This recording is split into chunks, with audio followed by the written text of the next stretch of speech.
Hi hello guys, இந்த வீடியோவில் எதை பற்றி பார்க்க போகிறோம் அப்படின்னு சொல்லி பார்த்தீங்கன்னா, இந்த மாதிரி பர்ஃபார்மன்ஸ் அவார்டு கிஃப்ட் எல்லாமே பார்த்தீங்கன்னா ரிப்பீட்டடாக ஒரே சில பேருக்கு வந்து போயிட்டு இருக்கு. அது மட்டும் இல்லாமல் இந்த வாரம் இவங்களுக்கு தான் மறுபடியும் போயிருக்கு. அதுக்கான பின்னணி, அதுக்கு யாரெல்லாம் வாங்கியிருக்காங்க அப்படின்றத அப்டேட் தாங்க இந்த வீடியோவில் பார்க்க போகிறோம். அது மட்டும் இல்லாமல் ஒரு சூப்பரான விஷயங்கள் நகர்ந்துருக்கு. அதுக்கான பின்னணிகள் என்னன்றது விஷயத்த இந்த வீடியோவில் ஒவ்வொன்றா பார்க்கலாம். ஸோ நம்ம சேனலை ஃபர்ஸ்ட் டைம் பார்க்குற பர்சனாக நீங்கள் இருந்தீங்கன்னா மறக்காம நம்ம சேனலை சப்ஸ்கிரைப் பண்ணிக்கோங்க. அப்பதான் நான் அடுத்த போடுற வீடியோக்கான நோட்டிஃபிகேஷன்ஸ் அண்ட் பாப்அப்ஸ் வந்து உங்களுக்கு கண்டினியூஸாக கிடைச்சிக்கிட்டே இருக்கும். அது மட்டும் இல்லாமல் இந்த வீடியோ பற்றி உங்களுக்கான கருத்துக்கள் ஏதாச்சும் இருந்துச்சுன்னா தாராளமாக நீங்கள் கமெண்ட் பாக்ஸ்லையும் மென்ஷன் பண்ணலாம்.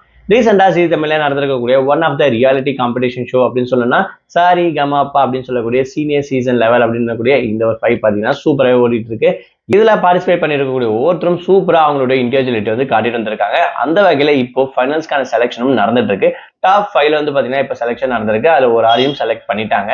ஸோ ஃபர்ஸ்ட் செலெக்ஷன், அதாவது ஃபைனல் டிக்கெட் வாங்கியிருக்கிறது யார் அப்படின்னு பாத்தீங்கன்னா, அதாவது சுஷாந்திகா தான் வாங்கியிருக்காங்க. ஸோ ரொம்பவே சந்தோஷமா அவங்களோட விஷயத்தை வந்து ஷேர் பண்ணியிருப்பாங்க நேற்று ரீசெண்டா. அது மட்டும் இல்லாம இந்த வாரம் யாரெல்லாம் பெஸ்ட் பர்ஃபார்மர், சூப்பர் பர்ஃபார்மர், அதாவது கோல்டன் பர்ஃபார்மர் அப்படின்னு சொல்லிட்டு ஒரு 4 பேருக்கு ஒவ்வொரு வாரமும் கொடுப்பாங்க. ஸோ அந்த வகையில ஃபர்ஸ்ட் வாங்கியிருக்கிறது வந்து பாத்தீங்கன்னா பெஸ்ட் பர்ஃபார்மர் வந்து சுஷாந்திகா செலக்ட் பண்ணியிருக்காங்க. செகண்ட் வந்து பாத்தீங்கன்னா கோல்டன் பர்ஃபார்மன்ஸ் அப்படின்ற விஷயத்த பிரதீப் வாங்கியிருக்காங்க.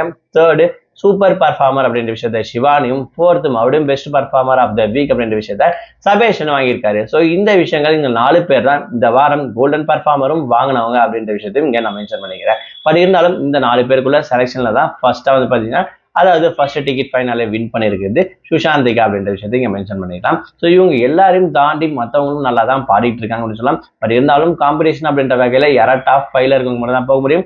இன்னும் 7 பேருக்கான எலிமினேஷனும் இருக்கு அப்படின்ற விஷயத்தையும் இங்க நம்ம மைண்ட்ல வச்சுக்கணும். பட் அந்த வகையில இந்த வாரம் ரொம்பவே சூப்பராகவும் ரொம்பவே கிராண்ட் லான்ச்சா வந்து பாத்தீங்கன்னா ஃபர்ஸ்ட் ஃபைனலிஸ்ட்டை செலக்ட் பண்ணிட்டாங்க. சுஷாந்திகா வந்திருக்காங்க. அதுக்கு அடுத்தது கண்டிப்பா சபேஷனா ஆகட்டும், இல்ல மற்ற போட்டியாளர்களும் கண்டிப்பா வருவாங்கன்ற விஷயத்தை இந்த தாராளமா நம்ம எதிர்பார்க்கலாம். ஸோ கண்டிப்பா சபேஷனுக்கு வந்து பாத்தீங்கன்னா டாப் 5ல வந்து வரதுக்கு அதிகமான வாய்ப்புகள் இருக்கு அப்படின்னு கூட சொல்லலாம். ஸோ இதை பத்தி நீங்க என்ன நினைக்கிறீங்க? உங்களோட கமெண்ட்ஸ் என்னன்ற விஷயத்தையும் மறக்காம கமெண்ட் பாக்ஸ்ல மென்ஷன் பண்ணுங்க.